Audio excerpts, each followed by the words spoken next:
그래서 제가 재정의하는 그 학원 마케팅의 이 4가지를 좀 설명을 드릴 건데, 일단 고객 유형별 마케팅 요거부터 한번 해볼게요.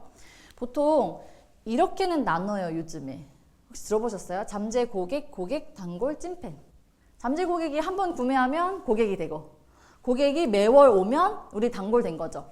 근데 매월 온다고 다 찐팬 되는 건 아니잖아요. 그렇죠? 그 중에서도 우리를 정말 좋아하는, 우리가 뭘 해도 좋다라는 분들이 계세요. 그분들이 찐팬이에요. 그래서 오케이, 저기까지 이제 알았고 우리가 타겟팅을 할 건데, 타겟팅 하면은 보통 좁힌다라고 얘기하잖아요. 우리의 그 고객 대상을. 근데 거기에 대한 나쁜 예가 뭐였냐면, 유치부, 초등부, 중등부, 고등부, 이것도 연령대로 나눈 거긴 한데 저건 되게 안 좋은 예인 것 같아요. 저러다 보니까 초등도 같은 초등이 아니잖아요, 다. 심지어 1학년과 6학년도 차이점이 있고요. 같은 3학년이라고 해도 그 친구의 학습 이력이라든지 아니면 성향에 따라 완전히 다를 수 있는데, 더더욱 좁혀야 될 것을 못 좁힌 거예요. 그래서 오히려 타겟팅을 한 좋은 예가 뭐가 있을까? 아직 학원 경험이 없는 초사 아들을 둔 어머님. 그럼 그 말은 뭐냐면요, 바깥에서 이렇게 막 가다가 이런 문구가 있으면요, 일단 나는 초사 아들을 안 뒀어요. 그러면 그냥 지나칠 거예요. 그럼 우리 입장에서도 뭐가 된 거냐면 필터링이 쫙 된 거예요. 그쵸? 근데 내 아들이 초사야. 근데 아들이야. 그럼 한 번은 보겠죠, 이거를. 그렇게까지는 해야 그 다음 페이지로 넘어갈 수 있는 거지, 그냥 신규생 모집 이러면 그건 다 지나친다는 소리거든요.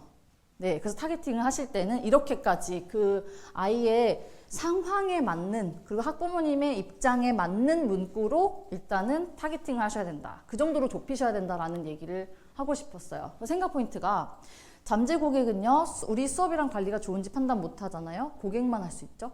잠재 고객과 고객 지금 달라요. 잠재 고객은 우리 고객이 아니에요. 구매 안 했어요. 그쵸? 그래서 판단 못 하고 구매를 한 이제 고객만 할 수가 있다라는 건데, 테무라고 들어보셨어요? 테무? 들어보셨어요? 요즘에 광고 많이 나오죠? 혹시 구매해보신 적 있으세요? 안 하셨구나. 왜 안 하셨어요? 중국 거라서, 와, 이게 너무 그 중국 브랜딩이 너무 잘못됐다. 그쵸? 근데 저는요, 어떻게 했냐면 또 해봐야 되잖아요. 상세 페이지도 다 봤어요. 후기를 봤는데 몇 천 개가 있는 거예요. 이건 한번 해봐야 되나? 여행용 가방이었는데 사진으로 봤을 때는 너무 좋아요, 가방이. 샀죠? 비싸요. 왔는데 어땠을까요? 쓰레기예요, 쓰레기. 저 깜짝 놀랐어요. 저 사기당한 줄 알았어요, 진짜. 네, 냄새가 일단 엄청 심하고 가죽으로 보였는데 가죽이 아니었고, 그러니까 바로 찌그러지더라고요, 이게 형태가. 네. 근데 너무 신기한 게, 뭐 이거는 하나의 예지만 다른 이제 품목에 대해서도 분명히 팔리는 건 있을 건데, 만약에 퀄리티로만 따졌다면 테무가 팔리지 않아야 되는데 왜 팔리지? 뭐 해서 팔린 걸까? 일종의 환상을 좀 심어준 거 아닌가? 저도 중국 거라서 걱정을 했거든요. 근데 약간 이런 거죠. 설마 이번엔 아니겠지. 만약에 그랬으면 내가 한 번 사고 말 건데 이렇게 나를 놓친다고? 막 이런 생각하면서 했어요. 팔리는 이유 보면은, 그래, 퀄리티가 어떤지 몰라도 일단 온라인상에서 봤을 때 좋아 보였으니까 한 번 정도는 내가 트라이 해보자. 리스크는 있지만 이게 된 거예요. 근데 학원은 조금 이제 케이스가 다른 게, 한 번이라도 해볼까? 좋아 보이긴 하는데 속는 셈 치고 한번 해봐? 했을 때 과연 그렇게 안 좋을까? 저는 안 좋지 않을 것 같은데요. 학원들 지금 거의 막 다 이렇게 잘하고 계시지 않으세요? 수업 못 하시는 게 없어요. 다 잘하세요. 그러니까 사실은 데리고 오기까지 이게 진짜 어려운 거지, 그 다음부터는 얼마든지 하실 수 있다라는 거였죠. 네.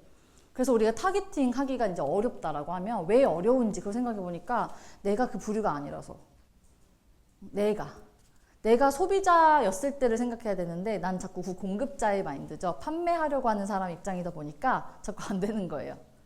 그래서 제가 했던 방법 중에 하나가 뭐였냐면, 저는 영어를 어릴 때부터 잘했어요. 미국에서 살았거든요. 그러니까 못할 수가 없어요. 그러니 제가 과연 못하는 친구들을 가르칠 때 그 마음을 알았을까요? 그 친구들이 어떤 마음으로 왔겠구나, 어머님이 뭐가 걱정돼서 왔겠구나, 이거를 전 몰랐어요. 네. 이해되시죠?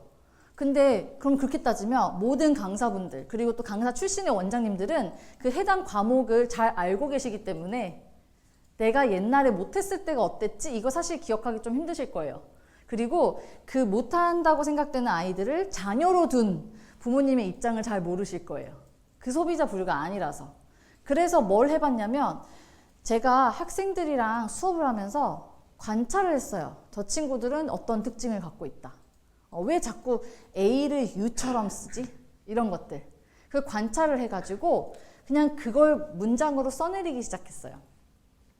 A가 U처럼 쓰이는구나. 이런 걸 그냥 써내리기 시작한 거예요.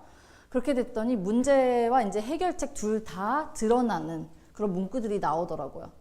예를 들어서 한글로 배우는 영어 파닉스. 이거 되게 이상한 말인데 애들이 한글이 안 되니까 제가 비교해서 가르쳐 줄 만한 그 영어 알파벳 이것도 말이 안 되는 거예요. 기준이 모국어는 있었어야 되는데 이게 안 되니까 영어도 못 하는 거예요. 근데 왜 다른 과목도 마찬가지잖아요. 한국어를 못 하니까 한국어로 설명하고 있는데 애가 못 알아들어요. 이런 상황이 생겼었거든요. 이게 예시가 있었어요. 그래서 저희가 타겟팅이 성공하려면 어떻게 했어야 되느냐. 저는 이렇게 접근했었거든요. 모집하고 싶었던 그 수업 시간대가 있으면 왜 비어 있으니까. 저희 항상 비어 있던 타임이 화, 목 4시에서 6시 타임이었어요. 인기가 없는 시간대. 그러면 제가 이걸 일단 딱 정해놓고 수용 가능한 대상 학년. 이거는 이제 현실적으로, 물리적으로 애들이 초등학교 1, 2학년은 너무 늦다라고 생각하니까 걔네 빼고 그러면 학교 끝나고 올 수 있는 친구들 봤더니 이 정도 학년이에요. 그 다음에 제가 재원생들 통해서 알게 된 특징이 있어요. 코로나19 때 학원을 안 다녔거나 아니면 그 당시에 다녔는데 마스크 끼고 다녔었잖아요. 그래서 진짜 그 학습 능력이 많이 저하가 됐었던 거를 제가 봤어요. 다들 보셨을 거예요. 이거를 그럼 활용을 해야 되거든요.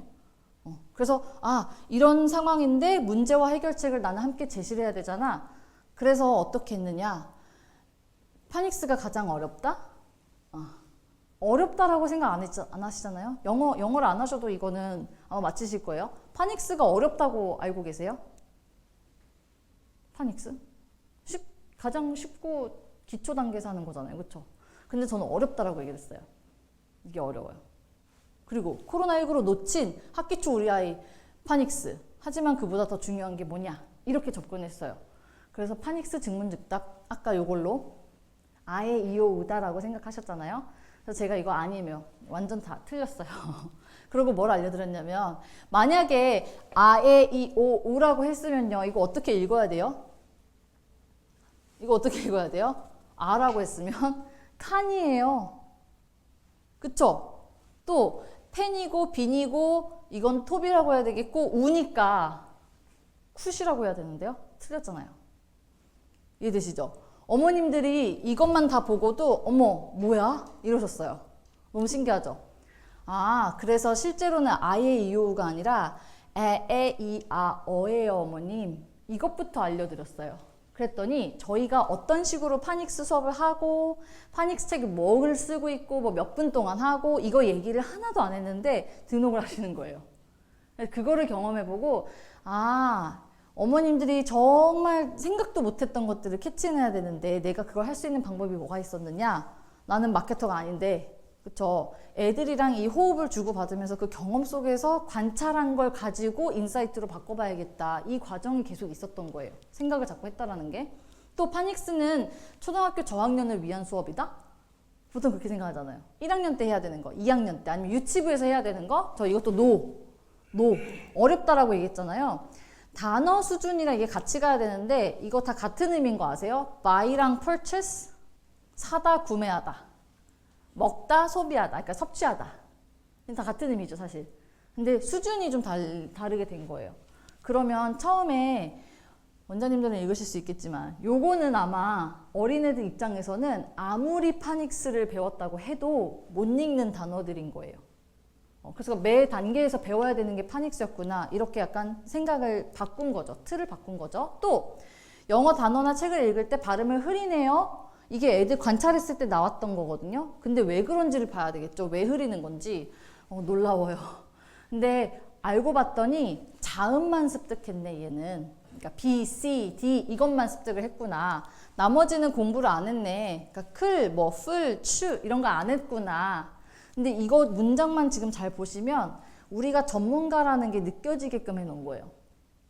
얘가 문제가 뭔데 그 문제가 왜 생겼냐면 이거를 안 해서야 라고 짚어준 거거든요. 관찰 통해서. 또 단어를 많이 모르거나 외우기 힘들어한다? 이런 거였어요. 저는 어렸을 때 미국에 살아가지고 이걸 몰랐거든요. 만약에 이거 뒤에 있는 내용도 없고 요 로고가 없었잖아요. 그쵸? 그럼 저 이걸 쓸 수 있었을까? 이거 뭐냐면 전 이걸 그림으로 인지했어요.